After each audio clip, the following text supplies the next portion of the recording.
Voy a tratar de explicar de forma práctica, porque creo que eso es lo que a nosotros más nos gusta, ¿no? Porque es mi discusión. Bueno, más que nada en mi calidad de juez he podido apreciar estos casos y también obviamente por las investigaciones que he podido realizar, los casos relacionados a indignidad y de desheredación, ¿ok? La indignidad y la desheredación, en primer lugar, no son cosas iguales, son cosas diferentes. Vamos a explicar al final en qué se diferencia la indignidad con la desheredación. Son dos supuestos distintos, ¿no? Muchas veces yo he escuchado alumnos que me dicen, no, doctor, indignidad y desheredación. No, la indignidad y la desheredación son tan distintos que incluso están regulados en normas legales distintas, ¿no? Es decir, sus efectos son distintos, incluso hasta los plazos para poder formularla son distintos, ¿ok? Eso desde ya dejo recalcado que la indignidad y la desheredación son distintas, ¿ok? Vamos a explicar más adelante por qué son distintas y en qué se diferencian, pero desde ya les digo que ambas son distintas, eso quiero partir. ¿Puedes ir, por favor, el siguiente PPT? Muy bien. La indignidad. Vamos a pasar a explicar con la indignidad. El artículo 667 del Código Civil nos habla de la indignidad. ¿Ok? La indignidad. ¿Qué es la indignidad? Indignidad nosotros entendámoslo como una sanción civil que da el testador o el causante a uno de sus sucesores, cuando éste ha afectado las buenas costumbres o ha afectado el orden público relacionado a él o a los otros sucesores. Es decir, es como un castigo que le va a dar. ¿Ok? Es como un castigo que le va a dar. Eso tenemos que tener en cuenta. ¿Está bien? Entonces, vuelvo a repetir. La indignidad entendamos nosotros como una sanción civil, ¿no? Que le ejerce, en este caso, ¿quién le ejerce? Obviamente el causante, ¿no? O los llamados a suceder cuando fallece el causante. ¿Está bien? Cuando el heredero, ¿ok? El heredero ha incurrido en unas causales de indignidad que establece el Código Civil y que afectan las buenas costumbres y el orden público. ¿Okay? Eso que tenemos que tener en claro. Vamos a pasar a explicar cuáles son esas causales por las que a una persona se le puede declarar indigna. ¿Okay? Esas causales, un ratito todavía no avance, por favor, hay que ponerse. Esas causales que pueden apreciar ustedes en el artículo 667 del Código Civil, no se especifica cuáles son las causales que declaran la indignidad. El primer inciso, ¿qué nos dice? Los autores y cómplices de homicidio doloso o de sus tentativas contrametidas contra la vida del causante, su ascendiente, descendiente o cónyuge. ¿Qué significa esto? Que si algún heredero ha intentado, ha intentado contra la vida del propio causante o de ascendientes, descendientes o cónyuge, o ha incurrido en homicidio contra él, se le puede declarar la indignidad. Se le puede declarar la indignidad. Por ejemplo, ¿no? Un hijo que mate a su padre. Un hijo que mate a su padre, se le puede declarar la indignidad para que obviamente ese hijo no herede lo de su padre. ¿Ok? No herede lo de su padre. ¿Okay? Entonces, vemos un claro ejemplo de que si se ha consumado el delito, ya sea de homicidio o ha habido una tentativa, obviamente acreditada a nivel judicial, porque eso tiene que haberse acreditado, ¿ok? A nivel judicial o por un tema de fragancia ya. Entonces, sería de causal, exacto, caso Miriam Pfeffer, exacto, caso Miriam Pfeffer, ¿no? ¿Okay? Eso se puede ver de que es una causal de indignidad, una causal de indignidad. ¿Ok? Mira, sigamos leyendo ese artículo, que es interesante, ¿no? Esta causal de indignidad no desaparece por el indulto ni por la prescripción de la pena. Qué interesante, ¿no?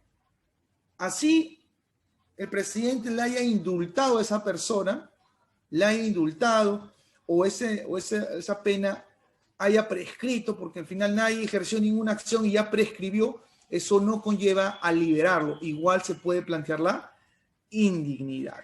¿Ok? Entonces ya nos queda clarísimo esa causal.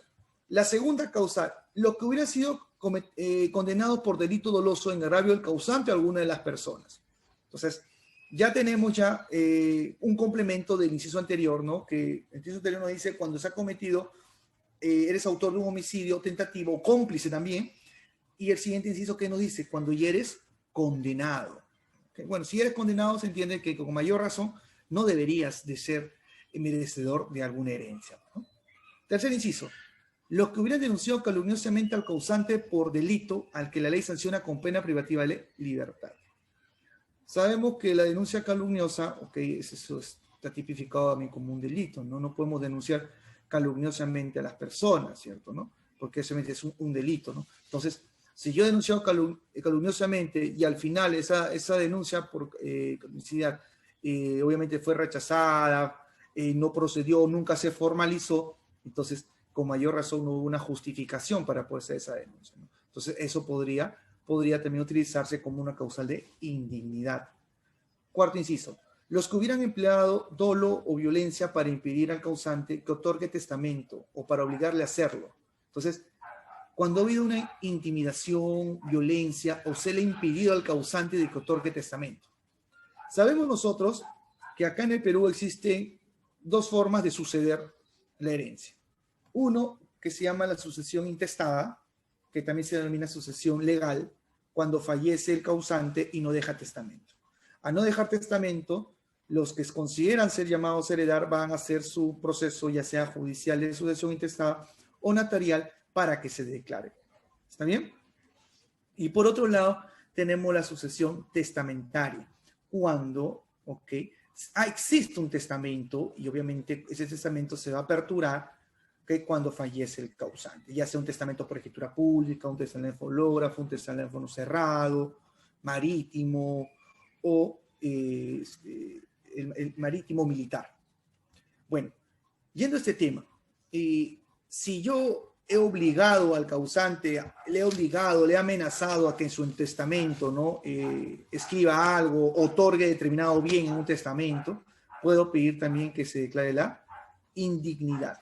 Okay, la indignidad. No puede existir un testamento, obviamente, haberse utilizado por dolo o violencia. Pues eso no la ley lo permite, porque se entiende, ya ustedes cuando van a ver, lleven la sesión sucesión testamentaria, el testamento es personalísimo, pues no es personalísimo y obviamente solamente corresponde a quien, al testador, que lo hace por su propia voluntad, ¿no?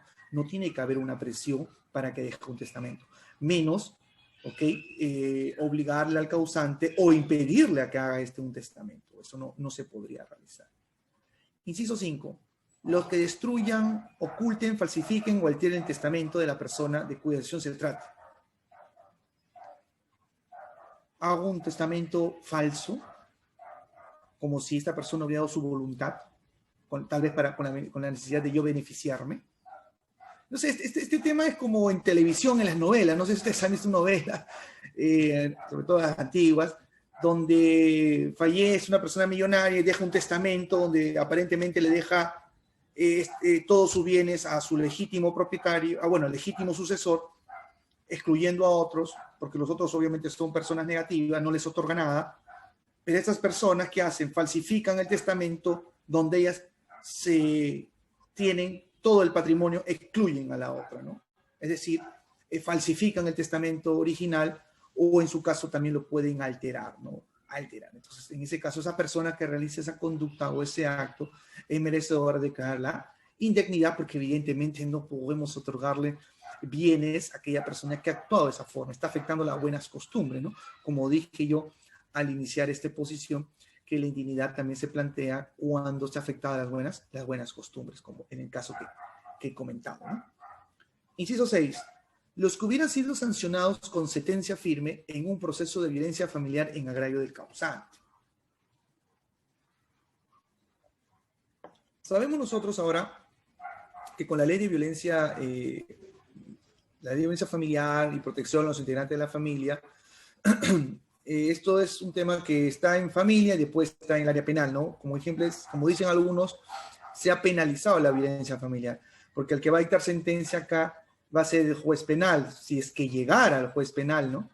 Porque sabemos que una vez que se presente la denuncia por violencia familiar o la demanda por violencia familiar, se va a dictar unas medidas de protección.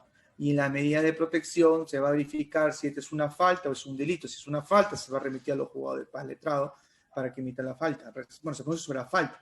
Y si hablamos de un delito, ya va a remitir a la fiscalía para que la fiscalía verifique si ejerce, ¿no? Si ejerce acción penal contra, obviamente, con la persona que es considerada el agresor, ¿no? Ahora, bajo esta lógica, sabiendo ahora cómo se distribuye el funcionamiento de la ley de violencia familiar, entonces, ¿qué, qué tendríamos que apuntar, ¿no? ¿Qué se tendría que demostrar para invocar esta causal de indignidad? Si sabemos que la sentencia firme, ¿quién lo tendría que emitir? Lo tendría que emitir en este caso, ¿quién? Obviamente, si hablamos de un delito, tendría que emitir el juez penal, y el juez penal tendría que verificar si realmente hubo un delito. Pero ya hablamos de una condena, y en esa condena ya más bien habláramos de un delito tal vez hasta doloso, ¿ok? Bueno, ese inciso, como ustedes saben, es un inciso que está dentro de la norma del artículo 667 del Código Civil, pero sabemos que este artículo es del Código Civil del año 1984, cuando todavía no existía esta ley de violencia familiar, que es esta nueva ley, bueno, no tan nueva, ¿no?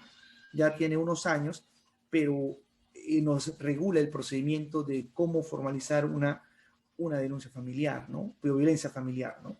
Bueno, yo considero a mi modesta opinión, ya que esta norma no se acopla a la realidad, porque si yo sigo literalmente esto, entonces bajo la lógica tendría que esperar la sentencia que emite el juez penal, tendría que esperar esa sentencia, ¿no?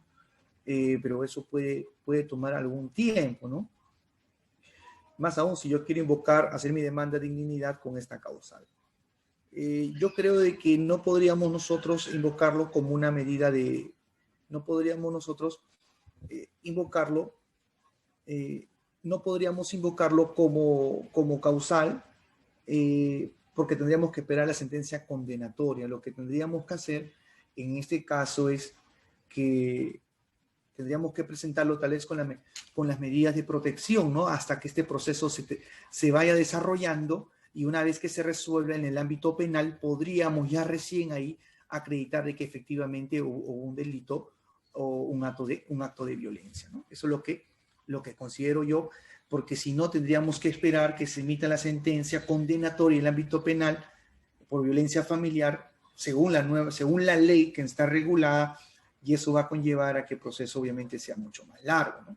Creo yo que podríamos plantear esa demanda de indignidad con la causal de violencia, claro que sí, pero tal vez ya apuntando que sea la resolución que otorga las medidas de protección, ¿no? Porque quieras o no quieras, de alguna forma en esa resolución de medida de protección se toma en cuenta a alguien como agresor o como acto de violencia, ¿cierto? ¿No? Entonces, yo creo que eso podría orientar al juzgador para tomarlo en consideración, ¿no? Tomarlo en consideración, porque si no tendríamos que esperar hasta que se emita la sentencia, cosa que no estaríamos tanto amparando esta causa. Muy bien, vayamos al inciso 7. Es indigno de suceder al hijo el progenitor que no hubiera reconocido voluntariamente durante la minoría de edad, o que no lo haya prestado alimentos y asistencia conforme a sus prioridades económicas. Qué interesante esta figura, ¿no? Qué interesante. Mi padre no me pasaba alimentos cuando yo era menor de edad, o mi padre no me reconoció cuando yo era menor de edad. En consecuencia, si mi padre no me reconoció cuando yo era menor de edad, o no me pasó alimentos cuando yo era menor de edad, entonces yo obviamente cuando alcance la mayoría de edad, yo no tendría la obligación, ¿no?, de heredarle algún bien mío, porque se entiende que cuando yo era menor de edad, él no me solventaba los gastos, no me solventaba mi cuidado, ¿no? Entonces yo podría iniciar un proceso de indignidad. Mira, la norma es muy interesante, nos lo dice, ¿no? Es indigno de suceder al hijo. El progenitor nos habla de un ascendiente, que no lo hubiera reconocido voluntariamente durante la minoría de edad, o que no le haya prestado alimentos y asistencia conforme a sus prioridades, aun cuando haya alcanzado la mayoría de edad, si tuviera imposibilitado de procurar sus propios recursos económicos. Mejor dicho, si yo demandé a mi padre para que me reconozca, que es un proceso de filiación de paternidad extramatrimonial, entonces, ¿qué significa? Que el demandado en el futuro no tendría derecho a heredar. Mire, qué interesante esta figura, ¿no? Asimismo, sigamos que dice la norma. También es indigno de suceder al causante el pariente con vocación hereditaria o el cónyuge que no le haya prestado asistencia y alimentos cuando por ley estuviera obligado a hacerlo y se hubiera planteado como tal en la vía judicial. Es decir, que los otros herederos, que vienen a ser los tíos, los hermanos, no hubieran asistido, ¿no?, a este pariente, también se le puede quedar la indignidad, o en su caso también a la misma cónyuge. por ejemplo, ¿no? Este cónyuge me abandonó, se fue, seguimos casados, claro que sí, seguimos casados, me abandonó, pero seguimos casados. Incluso yo me morí estando casada de él todavía. Entonces, ¿qué va a hacer este señor? Va a venir, va a decir, ah, ya, yo soy su esposo. Pero señor, usted se separó por más de 30 años. Sí, pero seguimos casados. Así que yo soy el viudo. Y por tal motivo, como yo soy el viudo, yo correspondería a asumir toda la herencia. O parte de la herencia, pues, ¿no? Porque puede ser que haya hijos, pero yo me corresponde. Entonces, ahí inmediatamente, ¿qué tienen que hacer los otros sucesores que son los hijos? Plantear la indignidad porque decir, oye, padre o cónyuge de mi madre, usted no le asistió a ella en alimentos, usted no le asistió, no le procuró su cuidado, entonces usted no tiene derecho a heredar, tendría que iniciar un proceso de indignidad. ¿Está bien? Entonces, estas son las causales de indignidad que he querido explicarles uno por uno, bueno, en forma práctica, cómo se aplica, ¿no? Hemos podido ver cosas nuevas, ¿no? Cosas interesantes, ¿no? Miren, o sea, el tema de que no es tanto, yo no paso alimento, ya, si no pasas alimento y te hacen un juicio, va a quedar constancia de que te han obligado a pasar alimento. Y al final, en el futuro, esa persona no va a poder heredar. O incluso, cuando un padre demande alimentos a su hijo para que le pase, porque puede ser que el hijo tenga 30, 40 años, ¿no? Y al final el padre no quiera, el hijo no quiera pasar alimentos a su padre, a pesar que su padre le ha solventado los gastos, le ha pagado los estudios, y el hijo no quiere pasar alimentos a su padre. Imagino que su padre, que tiene 80 años, que no tiene pensión, no tiene seguro, no tiene nada, no sería razonable, no sería justo de que ese hijo reciba la herencia de su padre cuando su padre fallezca. No me parecería justo. La norma, de alguna u otra forma, lo menciona, ¿no? ¿Ok? Lo menciona, ¿no? Y esta figura, este tema, mucho tema incluso hasta en televisión, porque las novelas más o menos siempre lo mencionan esto, las novelas, no sé si ustedes, bueno, yo sí, no es que sea novelero, ¿no? Pero sí he podido apreciar, porque son casos relacionados al derecho de familia, derecho de sucesiones, ¿no? Cuando al final el hijo, que es el malo, hereda siempre, ¿no? Hereda todos los bienes, cuando a pesar que no le corresponde, ¿no? O la cónyuge, que es la mala, hereda todo, ¿no? Hereda todo, ¿no? Entonces, podemos apreciar de que eso no es justo, pues, no es justo, ¿no? Ok. ¿Puede pasar al siguiente PPT, por favor, doctora?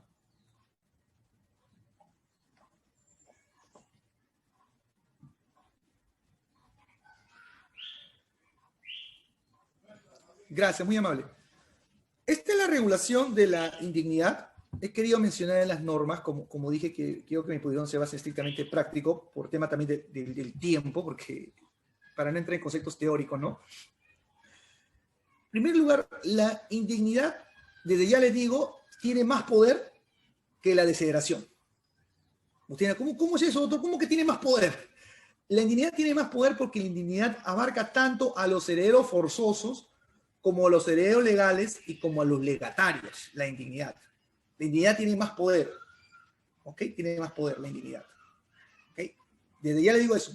¿Por qué? Porque en la desheredación solamente yo puedo desheredar a los herederos forzosos nada más.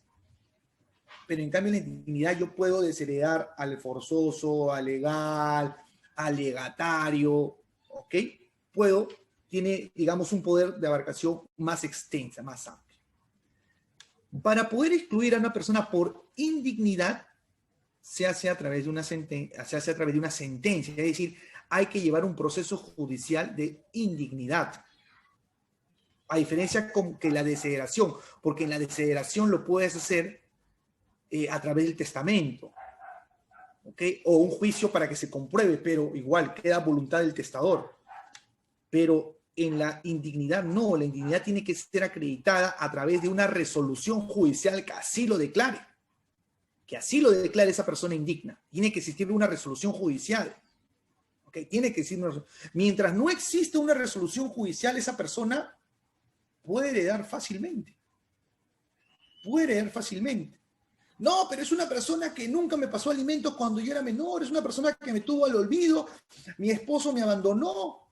Señora, ese señor va a recibir su herencia.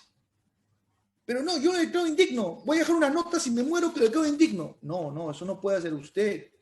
Si usted queda declarado indigno, tiene que haber una sentencia judicial que así lo declare. ¿Ok? Con eso, ¿qué les quiero decir? La indignidad lo puede interponer aquella persona, obviamente el causante. El causante es el que puede plantear la indignidad, como también los llamados a heredar. ¿Qué pasa si se hereda a una persona que evidentemente nunca quiso al causante, lo trató mal, no le pasó alimento, lo denunció calumniosamente, hubo violencia psicológica, hubo atentado contra su vida, pero aún así, como nadie hizo nada, él heredó? Los llamados a heredar, es decir, los otros herederos a los que se le han excluido, ellos pueden iniciar un proceso de indignación, muy a pesar que el causante ya haya fallecido. Y la norma nos permite. La acción prescribe al año de haber entrado el indigno en posesión de la herencia o del legado. ¿Qué significa?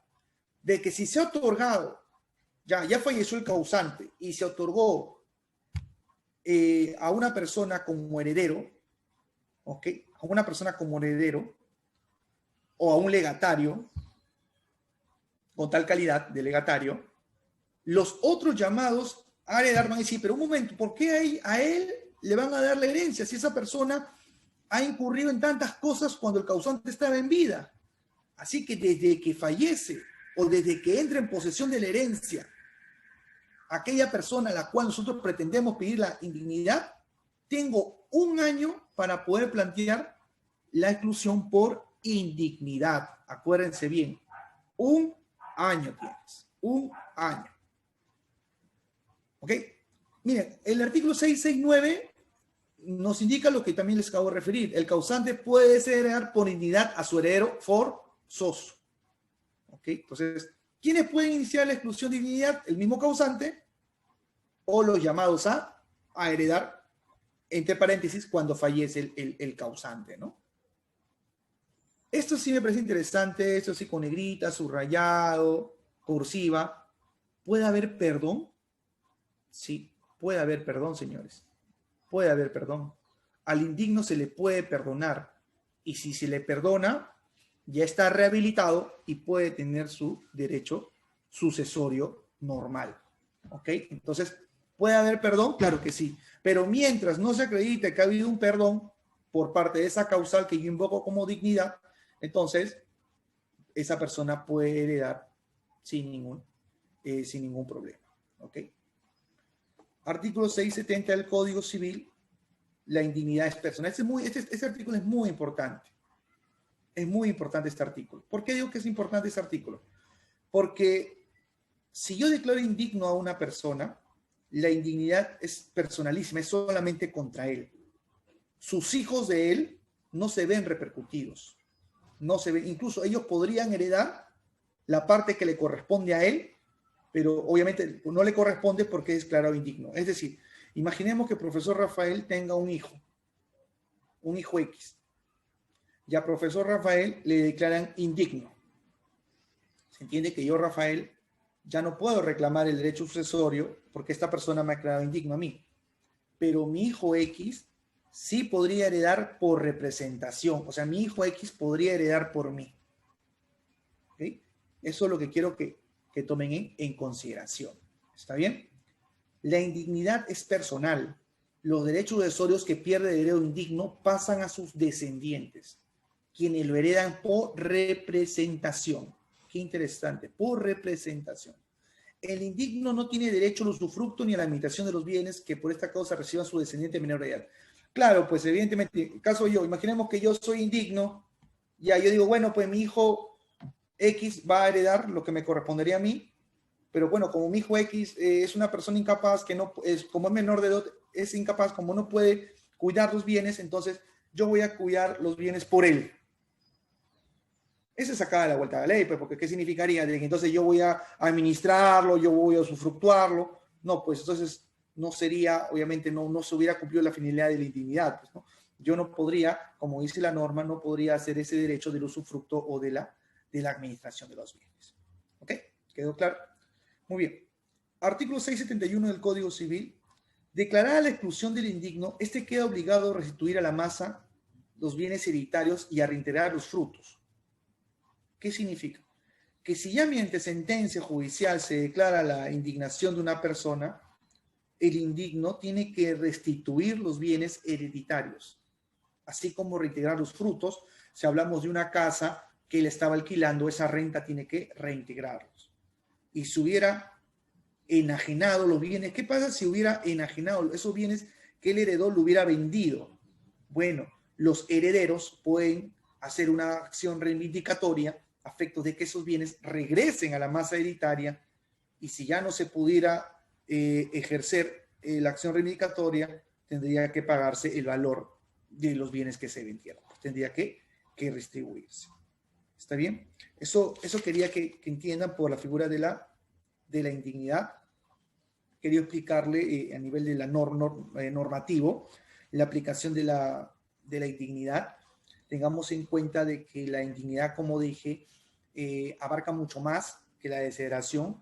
La indignidad se necesita una sentencia judicial que así lo declare, ojo, que así lo declare, y la indignidad tiene mucho más alcance que una desheredación, porque la indignidad lo puede meter contra el heredero forzosa, contra el mismo legatario. ¿Ok? Eso tenemos que tomar en consideración. En la indignidad afecta tanto la propia herencia como incluso a la propia legítima. ¿Ok? Eso quiero que tengan en consideración, tengan en cuenta las causales de indignidad, tengan en cuenta que el plazo es de 1 año, que hemos hablado, para que se pueda ejercer este derecho. Si no lo hacen en ese año, simplemente ya no lo podrías invocar. ¿Está bien? Siguiente, por favor, si fuera tan amable, doctora. Siguiente PPT, por favor.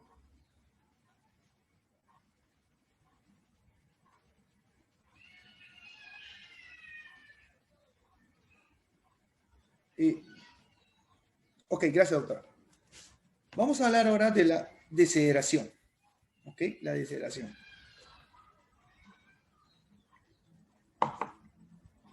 Vamos a hablar de su regulación. El artículo 742 del Código Civil, estimados colegas, nos dice que por la desheredación el testador priva de la legítima heredero forzoso que hubiera incurrido en unas causales previstas por la ley. Desde acá ya vemos la diferencia. La desheredación, ¿quién hace la desheredación? Lo hace el testador. El testador lo hace. ¿Ok? El testador formula la desheredación. ¿Ok? ¿Contra quién? Contra el heredero forzoso. Solo contra el heredero forzoso, no contra el legatario. El legatario hemos dicho que es a través de la indignación. ¿Está bien? Por eso es una de las diferencias esenciales entre indignación con desheredación. Es que en indignación se hace con el heredero forzoso y el legatario, en cambio en la desheredación lo haces contra el heredero forzoso. ¿Está bien? Vamos a explicar ahora las causales de desheredación de los descendientes, ascendientes y del cónyuge. ¿Ok? Entonces, primero, la desheredación lo hace el testador. Muy bien. Profesor, una consulta. ¿Y el testador, cuando hace la desheredación, cómo lo hace? Lo puede hacer de 2 formas. Uno, en su testamento, explica los motivos, obviamente tienen que ser motivos objetivos y acreditados, por qué está desheredando a un heredero forzoso en su testamento, o puede plantear su demanda judicial para justificar la desheredación de un heredero. O sea, son 2 formas. Son 2 formas que se hace. Una que lo puede hacer a través de un testamento, y la otra que lo hace para justificar su decisión a través del Poder Judicial. ¿Está bien? Tienes 2 alternativas. Si tienes las pruebas acreditadas fehacientemente, bueno, pues lo puedes heredar inmediatamente a través del propio testamento. Ya queda propia voluntad. A diferencia con la indignidad, porque la indignidad tiene que acabar con una sentencia judicial que así lo declare. En cambio, en la otra no. En la otra es para justificar tu decisión. ¿No? En el otro no. En el otro, al final, que va a decidir va a ser el juzgador cuando le excluya. Bueno, son causales de desheredación de los descendientes. Haber maltratado de obra, haber maltratado de obra o injuria grave, reiterada al ascendiente, haber negado sin motivo justificado los alimentos, similar a lo que hemos hablado de la indignidad, haber privado de su libertad injustificadamente, o haberlo secuestrado, imaginemos a un descendiente, llevar al descendiente una vida deshonrosa o inmoral, también viene aquí, deshonroso o inmoral. Entonces hablamos ya de conceptos muy amplios, ¿no? Porque tendríamos que evaluar, acá el juez tendría que evaluar la conducta y la costumbre que han tenido esa persona que invoca la desheredación contra su heredero ¿por qué señala que tiene una vida deshonrosa o inmoral, ¿no? No sé, imaginemos tal vez que sea una persona, no pongo un caso hipotético, que sea una persona que haga en su casa venda droga, imaginemos, ¿no? Venda droga, obviamente es una conducta deshonrosa o inmoral, ¿no? O que esta persona, ¿no? Imaginemos, ¿no? Esté siendo procesada en varios procesos por delitos, obviamente, incurridos en forma grave. Alcohólica, sí, podríamos, pero tendríamos que evaluarlo. Aquí hablamos alcohólico, alcohólico, ¿a qué referimos? Alcohólico comprobado, tiene que ser un alcoholismo comprobado, ¿no? Comprobado, ¿no? Tiene que ser un alcoholismo comprobado, ¿no? O un ebrio necesariamente habitual, ¿no? Pero tiene que ser debidamente comprobado, ¿no? ¿Ok? Claro, porque al final con una pericia médica se puede acreditar eso, ¿no? Así como a la persona que consume drogas es a través también de un examen médico, ¿no? Así como también psicológico, porque ven un estado de dependencia, ¿no? Entonces, ahí tenemos las causales de desheredación de los descendientes, ¿no? Es decir, si yo quiero desheredar prácticamente a quién, a mis hijos. También es si ofendes también, si ofendes o maltratas a tus padres, ¿no? Por ejemplo, si tú maltratas a tus padres te podrían desheredar, pues, ¿no? Te podrían desheredar, ¿no? Esta causal que estamos explicando es la causal de desheredación que hacen los padres contra los hijos. ¿Okay? Contra los padres, contra los hijos. Eso hay que tener en cuenta. ¿Ok? Hay que tener en cuenta. Siguiente causal. Artículo 745 del Código Civil. Son causales de desheredación de los ascendientes. Es decir, cuando yo quiero desheredarlos a los ascendientes. Es decir, yo no quiero que me pase, yo no quiero heredarle a mis padres. ¿En qué caso? En haber negado injustificadamente los alimentos a sus hijos. Mi padre no me pasaba alimentos a mí, más bien yo tuve que demandarlo, obligarle para que me pase alimentos. Incluso cuando lo demandé, él me contestó y me dijo de que no tenía solvencia económica para pasarme, o cuando yo le demandé filiación y alimentos, él más bien decía de que él no era mi padre, se resistió, pero al final la prueba le salió que sí era el padre. Entonces eso es una causal, tienes la propia demanda, la sentencia judicial, que eso te acreditaría en forma paciente, ¿no? Haber incurrido el ascendiente, que es el padre, en algunas causales por las que pierde la patria potestad o haber sido privado de ella, ¿no? Cuando a nivel de juicio se le ha quitado la patria potestad, porque evidentemente el cuidado que esa persona tiene contra su menor hijo no es un cuidado razonable, sino es un cuidado donde atenta contra su propia vida. Y obviamente ha perdido la patria potestad, ¿no? Y si ha perdido la patria potestad, no merecería tener una herencia. Siguiente causal, doctora, si fuera tan amable, por favor.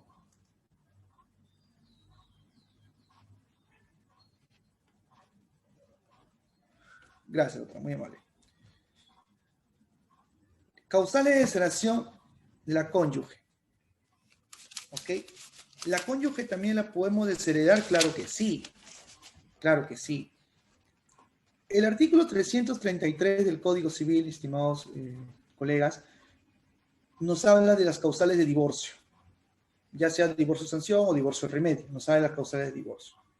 El inciso 1 al inciso 6 nos habla de las causales, que son adulterio, violencia, atentado contra la vida, injuria grave, abandono injustificado, conducta deshonrosa.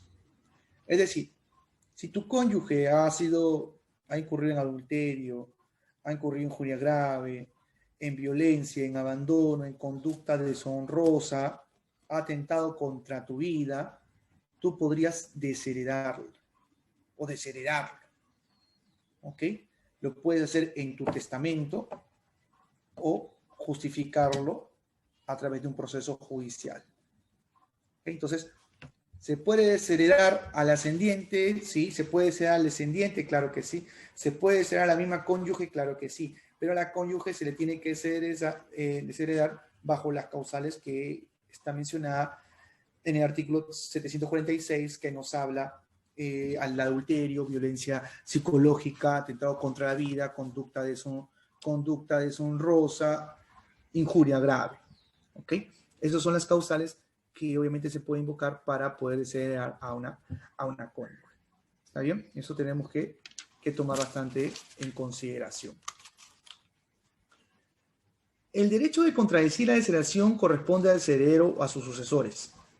A ver, si a través de un testamento a mí me han declarado desheredero, me han desheredado a través de un testamento, ¿ok? al que lo han desheredado, ¿ok? Al que lo han desheredado, no, doctora, creo que sí, se pasó, doctora, discúlpeme. Siguiente, por favor. No, siguiente, por favor. Siguiente. Ahí más, ahí, por favor. Ahí, gracias, muy amable, doctora. Al que lo han desheredado, él tiene un plazo de 2 años desde que murió el testador, es decir, dentro de 2 años que murió, es decir, imaginemos en el año 2021, y muere el causante, y el causante me está desheredando a mí. Por cualquier causal que la que hemos invocado, me deshereda a mí. Una vez que me deshereda a mí, yo tengo un plazo de 2 años para poder contradecir esa desheredación a nivel judicial, o desde que tengo conocimiento del testamento. 2 años. ¿Okay? 2 años para poder contradecir y decirle que evidentemente ahí no hay una causal razonable, esa causal no está acreditada para que me pueda desheredar. Entonces, al que lo han desheredado, o en su caso, sus sucesores ¿de quién? Del que lo desheredaron, pues, también pueden contradecir esa desheredación. Qué interesante, ¿no? O sea, se puede luchar todavía, porque sí, pues puede ser que tal vez el testador antojadísimamente o por beneficiar a otro heredero forzoso inventa una causal con la finalidad de simplemente de no dejarte ningún bien o algo a tu favor. Te excluye en su testamento. Tú puedes contradecir y decir que evidentemente no existe una causal debidamente acreditada. Cosa que me parece razonable, pues, ¿no? Que me parece razonable. El artículo 751 del Código Civil es lo que está explicándole, que el testador, cuando deshereda a una persona, ya sea en su mismo testamento, y si desea que eso se justifique a nivel judicial, puede hacer su demanda para que se justifique su decisión. ¿Okay? Puede ser su demanda para que se justifique su sucesión. El artículo 752 es interesante porque nos dice, en caso de no haberse promovido juicio por el testador para justificar la aseveración, corresponde a los herederos probar la causa si el desheredado o los sucesores lo contradicen. Es decir, yo dejé mi testamento diciéndole al señor X no le voy a dejar herencia porque esta persona me denunció calumniosamente, ¿no? Yo fallezco en el 2021. Esta persona X inicia un proceso judicial de contradicción de testamento porque dice que esa causal no corresponde porque él en ningún momento denunció calumniosamente. Esa causal que invoca el señor en su testamento no es razonable, no resulta atendible porque no existe denuncia calumniosa. Entonces, los otros herederos, a los que seguro se les ha beneficiado con el testamento, ¿estos qué van a hacer? Van a iniciar un proceso judicial para justificar la causal que el causante señaló en su testamento. Es decir, el causante solamente puso esa causal en su testamento, pero no lo llevó al juez para comprobarlo o para justificarlo. Eso quiere decir de que, bueno, pues como no lo llevaste, bueno, ya perdiste tu oportunidad y como ya estás muerto no puedes hacer nada. Eso no es tan cierto, porque los otros herederos, que son los otros causantes, ellos inmediatamente pueden iniciar la demanda para justificar la desheredación de esta persona X. Porque esta persona X fácil puede contradecir el testamento y decir que eso es falso, pero los otros sucesores, que son los otros herederos, pueden decir, no, pues sí hay causal suficiente para desheredarlo, así que pueden justificar la decisión del causante a nivel judicial. ¿Ok? Bueno. Ahora, las diferencias que yo les puedo señalar ya en forma, digamos, sustancial de indignidad con desheredación, tenemos que por la indignidad se pierde íntegramente el derecho hereditario, como dije, tiene más fuerza. En cambio, en la desheredación solo se pierde el derecho a la legítima nada más. La indignidad, otra diferencia, la indignidad debe ser declarada por sentencia. En cambio, la indignidad no, la indignidad puede ser por testamento o por una acción legal para que se justifique tu decisión, pero hay dos formas. otra diferencia. La indignidad prescribe el año de haber entrado indigno en posesión. ¿Ok? En cambio, en la desheredación, el testador puede cambiar su decisión. Claro, si el testador está vivo y dice, bueno, pues en mi herencia dije, en mi testamento dije que al señor X no va a heredar nada. Pero bueno, pues como no me he muerto, puedo revocar eso y hacer otro testamento o cambiarlo y poner que sí va a heredar. O sea, la indignidad prescribe al año, en cambio, en la desheredación, el testador puede cambiarlo en cualquier momento, siempre y cuando esté vivo, es obvio, ¿no? ¿Ok? Entonces, quería eso que sepamos las diferencias esenciales entre desheredación con indignidad, que son dos supuestos muy, muy distintos. ¿Okay? Son muy distintos. ¿Puede pasar siguiente, por favor, doctora? Bueno, doctores, he tratado de explicarles de la forma más práctica, dado el tiempo que tenemos. Qué mejor que explicarle la normativa vigente y no entrar en conceptos teóricos para que puedan tener un concepto claro de los efectos prácticos de las normas que he acabado de explicar. Espero que haya contribuido con un granito de arena en esta clase y estoy sujeto a sus interrogantes. Muchas gracias. Muchas gracias, doctor Rafael Mateo Inga Méndez. Llegamos a la parte final de la segunda sesión y invito a todos a hacer las preguntas planteadas para el doctor, ¿no? Para que absuelva algunas dudas.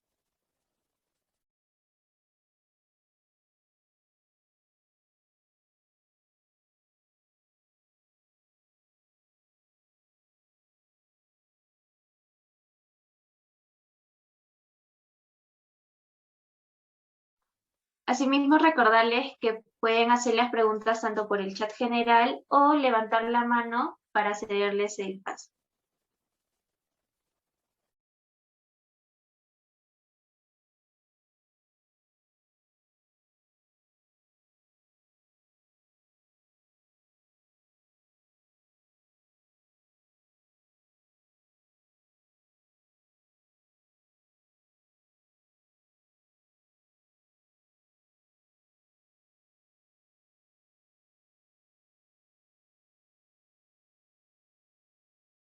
Bueno, para poder otra vez entrar a un tema de debate, quería contarles, bueno, con permiso de la doctora Sandy, yo me acuerdo que les dije que iba a dar una propuesta normativa respecto a las familias ensambladas. Eso quería también decirles antes de acabar esta sesión. Comentarles de que yo considero de que la regulación de la familia ensamblada en el Perú sí resulta necesario, y eso lo he dicho también en varios seminarios, talleres, conferencias, porque las familias ensambladas, también llamadas familias reconstituidas, conformadas por padrastro, madrastra, donde considero que la regulación de los derechos alimentarios, tenencia, régimen de visitas, entre ellos resulta necesario, ¿no? Porque sabemos que actualmente existe un alto índice de divorcios, donde las personas se casan, se vuelven a divorciar, se vuelven a casar, así viceversa, están en un círculo, y ya el tema de las familias nucleares ya han pasado, digamos, no a un plano esencial como era en años anteriores, sino ahora vemos más familias, digamos, de distintas formas, como en este caso que son las familias ensambladas, ¿no? Por eso yo propongo que esta regulación de los alimentos en familias ensambladas, tenencia y régimen de visitas también se dé, así como también un tema sucesorio, ¿no? Porque yo he podido apreciar en la práctica, incluso hasta en reportes de televisión hemos podido apreciar, de que hay hijastros que cuidan mucho mejor al padrastro que el mismo hijo biológico. Entonces, ¿qué pasa si muere el padrastro? Si muere el padrastro, su herencia lo recibiría su hijo biológico, pero no el hijastro, quien fue que, digamos, que lo cuidó durante muchos años, imaginemos.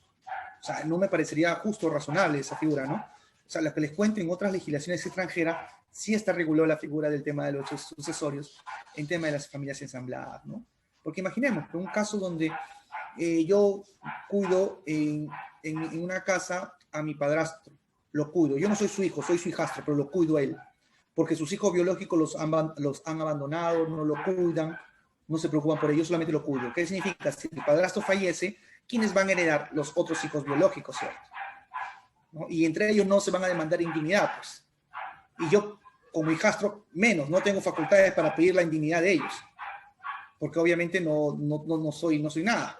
Creo yo que esta regulación de los derechos sucesorios en las familias ensambladas, tal como les he mencionado, creo yo que necesitaríamos que se tome en cuenta, ¿no? Más aún cuando entramos en una evolución de nuestra sociedad. Nuestra sociedad no es como el año 1984, que es nuestro Código Civil, sino hablamos del año 2021, donde una legislación obviamente tiene que estar acorde a una realidad. Bueno, eso quería contarles porque sé que estaba todavía, les había mencionado ese punto. Ahora sí, no sé si tienen preguntas, por favor. Gracias. Doctor Rafael, buenas tardes. Una pregunta.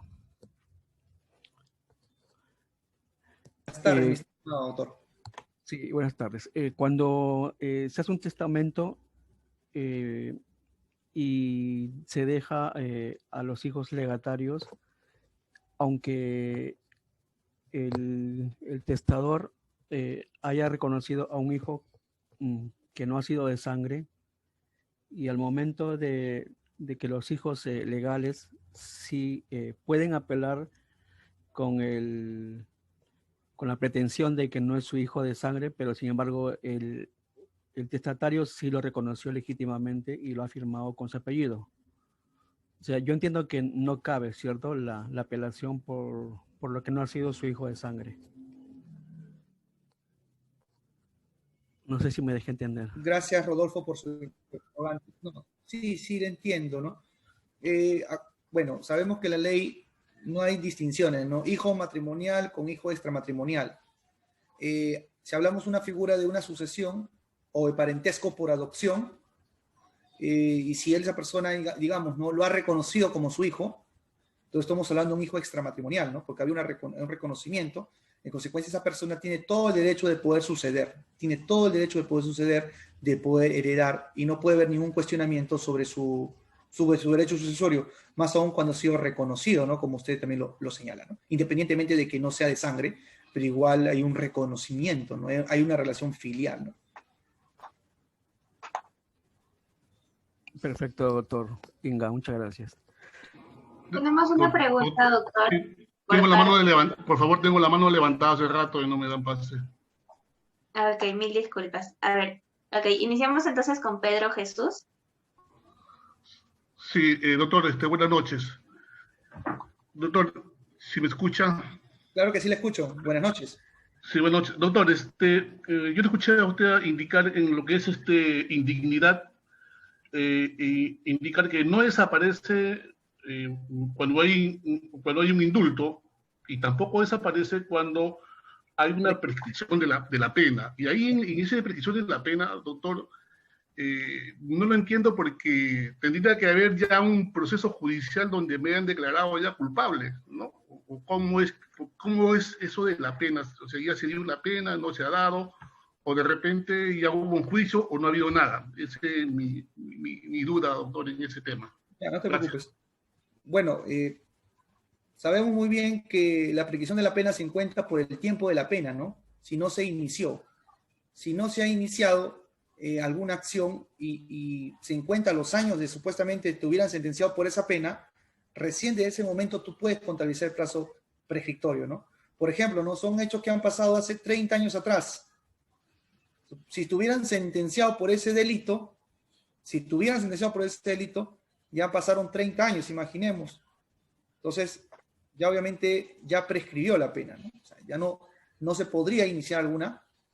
Bueno, no se podría, en ese caso, decir, bueno, como mi pena ya prescribió, porque se entiende, por ese delito hay una pena, pero con el transcurso del tiempo, esa pena ya prescribió. No es que te pongan una sentencia y esa sentencia ya prescribió, no, pues, porque se entiende que no, pues más bien tendrías requisitoriado, pues más bien, ¿no? Porque tienes que cumplir tu pena. El tema es, como usted muy bien lo dice, pues, ¿no? Se cometió el delito y ya transcurrió un tiempo. En el caso que te pongo 30 años han transcurrido y en esos 30 años no te han iniciado ningún proceso penal, entonces ya prescribió, pues. Entonces, si ya prescribió, entonces tú puedes decir, él no puede decir, no, sí, pero yo cometí un delito hace 30 años, pero eso ya prescribió, pues no pasó nada. No, señor, no es que no pasó nada. Es igual, se contabiliza los años de la pena. No hay ningún problema. Igual serías indigno ahí. Ahí no hubiera ningún problema, doctor. No sé si hubiera otra pregunta, por favor. Sí, Gracias, doctor, doctor. por parte de Rodolfo López, está volviendo a alzar la mano. Sí, doctor Inga, una pregunta. En el caso de que se ha registrado una propiedad de una pareja que se casó hace 30 años y dicho predio ya ambos se han separado, pero no han hecho su divorcio legal.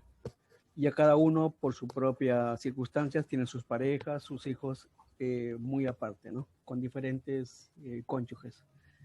Entonces, quisiera pedirle a usted ¿qué me puede recomendar para este caso iniciar, ya que el señor cónyuge de la señora que fue en realidad propiedad de la señora y el señor, por el amor que se tuvieron, pues la señora lo escribió como los dos como propietarios del predio.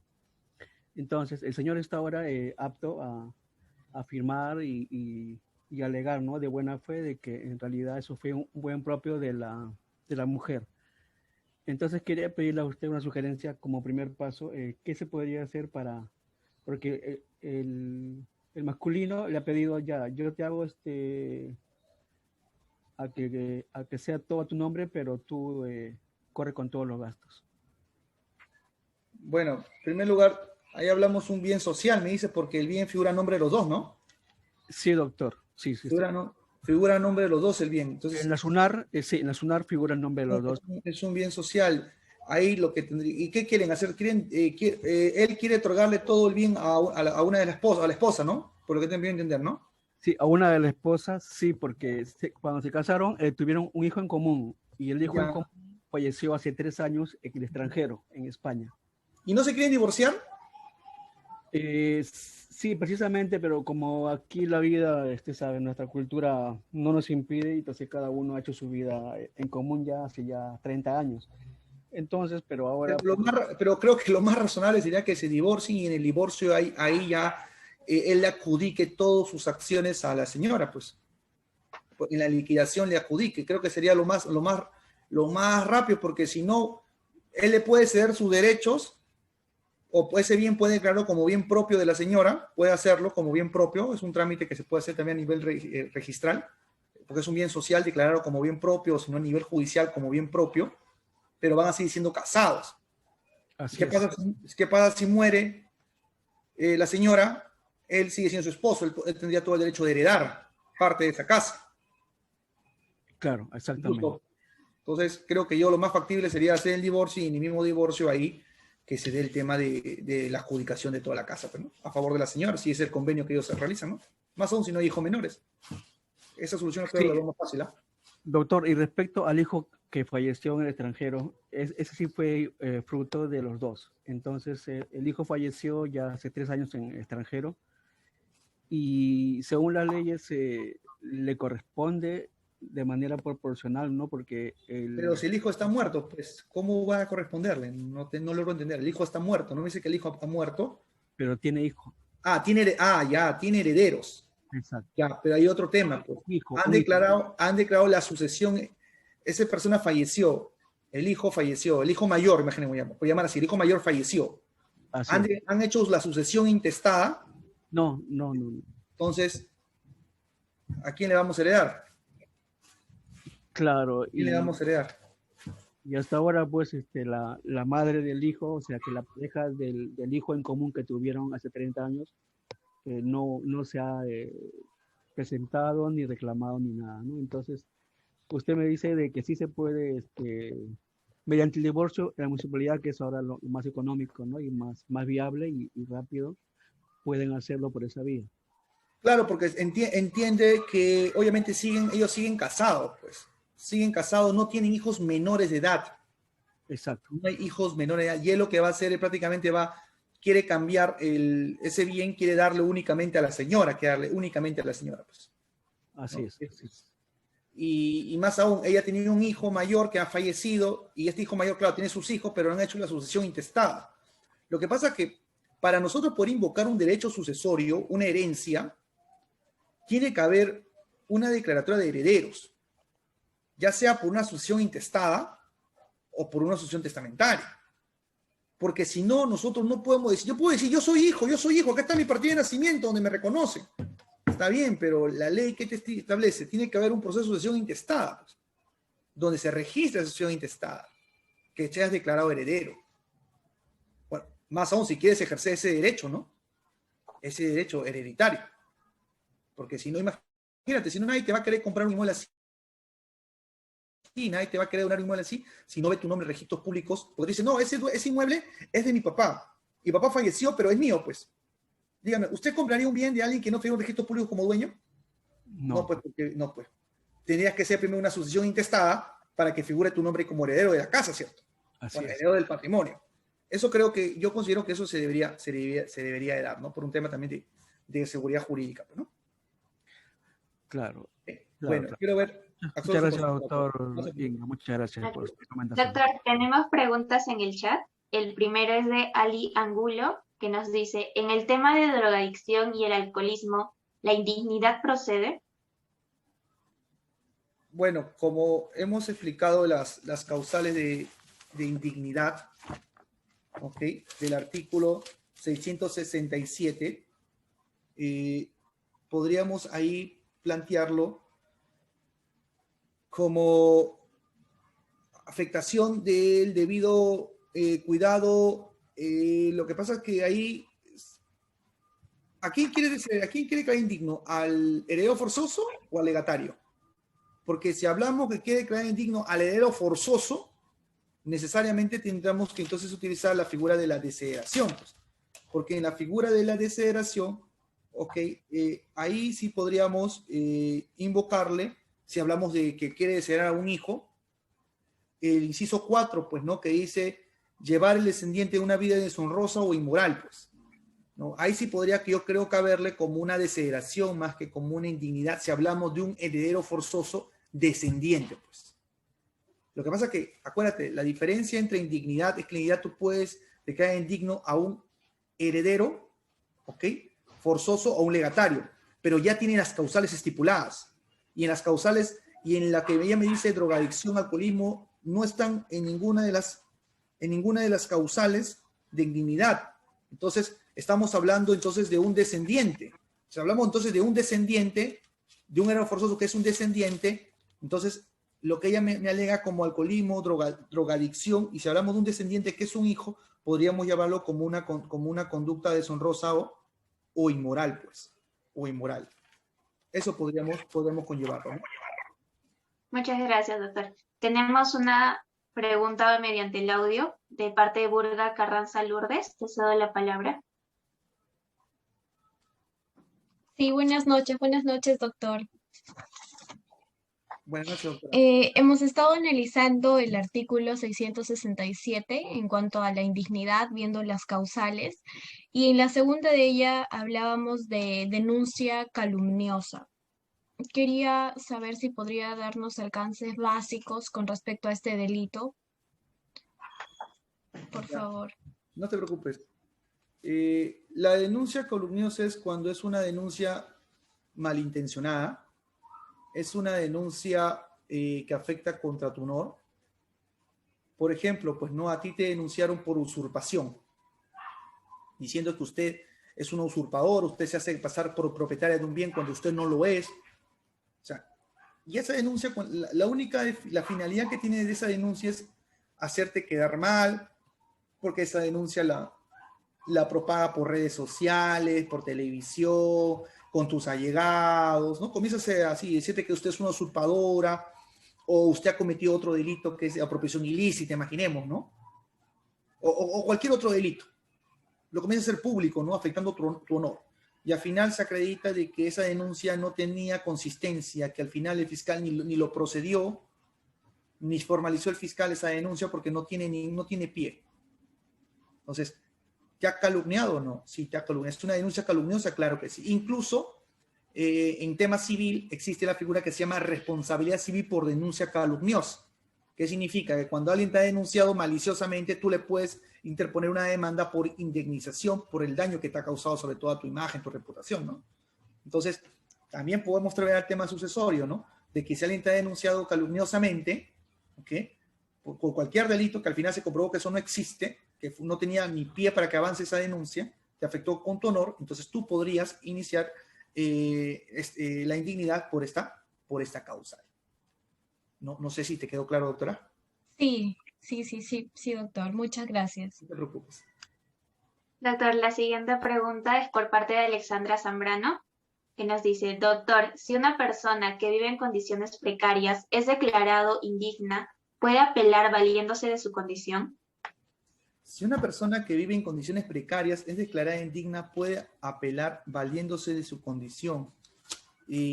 Bueno, no distinga donde la ley no distingue. La ley no te da esa facultad, ¿no? Si usted ha incurrido en alguna de esas causales de indignidad, no podrías pedir bajo la condición de que como tú eres precario, decir que te vuelvan a heredar. No, pues no creo que eso conllevaría a que se pueda mantener. No justificaría esa figura.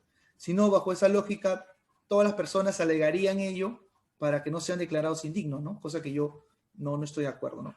Ojo, el hecho que te declaren indigno no significa de que, bueno, pues estás en la calle, te vas a morir, no significa, simplemente que no vas a heredar, nada más. No te limita que usted no pueda conseguir un trabajo, no te limita que tú puedas realizar otra función, ¿no? No significa eso, simplemente la indignidad y la desheredación tiene por finalidad de que no vas a heredar. No vas a heredar. No es que te limitan para que tú no puedas tener un trabajo, no es esa figura, no es esa figura. No sé si hay otra pregunta. Gracias, doctor. La siguiente pregunta es por parte de George Haro, que nos dice, buenas noches, doctor. En el tema de la indignidad, ¿los hijos no repercutirían en los efectos de la indignidad, pero sí en los padres? Pero en caso sobre la desheredación, ¿los hijos tendrían algún derecho a heredar o se les restringe de igual manera en línea descendente? No. Los hijos del desheredado pueden heredar por representación, igual como sucede en la indignidad. No correspondería, no hay ningún problema. Y prueba de ello es el artículo 755 del Código Civil, que les voy a citar. Los descendientes del desheredado heredan por representación la legítima que correspondería a este si no hubiera sido excluido. Base legal, artículo 755. Los mismos efectos que una indignidad. Ok, muchas gracias, doctor. La última pregunta es de Melissa Gutiérrez, que nos dice, doctor, una consulta. Un señor y una señora son convivientes. Ambos cuidan a los hijos de la señora. Luego la señora fallece. ¿Al señor le corresponde algo? El artículo 300, gracias doctora, el artículo 326 del Código Civil, que es el único artículo que nos habla de unión de hecho en el Código Civil, regula ya la figura del derecho sucesorio a favor de los convivientes. Pero para que esta convivencia sea válida y puedas reclamar un derecho sucesorio, esta convivencia tiene que ser declarado ya sea en forma judicial o en vía notarial, ya sea por mutuo acuerdo, ¿no? Mientras no haya registrado esta unión de hecho, registrado ya sea en sede notarial o en sede judicial, no puedes reclamar ningún derecho sucesorio. Que eso, claro, tal como dice el artículo 326 del Código Civil, que es el único artículo que nos habla de la convivencia dentro del Código Civil, ¿no? Listo, muchas gracias, doctor. Asumo que ya no hay más preguntas por parte de los asistentes. En ese sentido, invito a todos a aprender. Doctor, salió una pregunta, disculpe, sobre George Haro. ¿Los hermanos podrían invocar alguna causal de desheredación sobre los suyos? El código nos establece respecto a la figura de la desheredación de los ascendientes, descendientes, ascendientes y cónyuges. Sin embargo, el artículo 747 del Código Civil, ¿qué nos dice? Mire, el testador puede fundamentar la desheredación en las causales específicas en estas enumeradas en los artículos 744, 746 y en los de indignidad señaladas en el artículo 667. Significa que cuando uno va a pedir la desheredación, además de pedirlo por las causales que hemos hablado de la desheredación, también puede pedirlo sobre la figura de la indignidad. Ahora, respecto a los hermanos, ¿ok? ¿Son herederos? Claro que sí, pero no son herederos forzosos, pues los hermanos. Los hermanos no son herederos forzosos, ¿eh? ¿Quiénes son los herederos forzosos? Los descendientes, ascendientes y los cónyuges.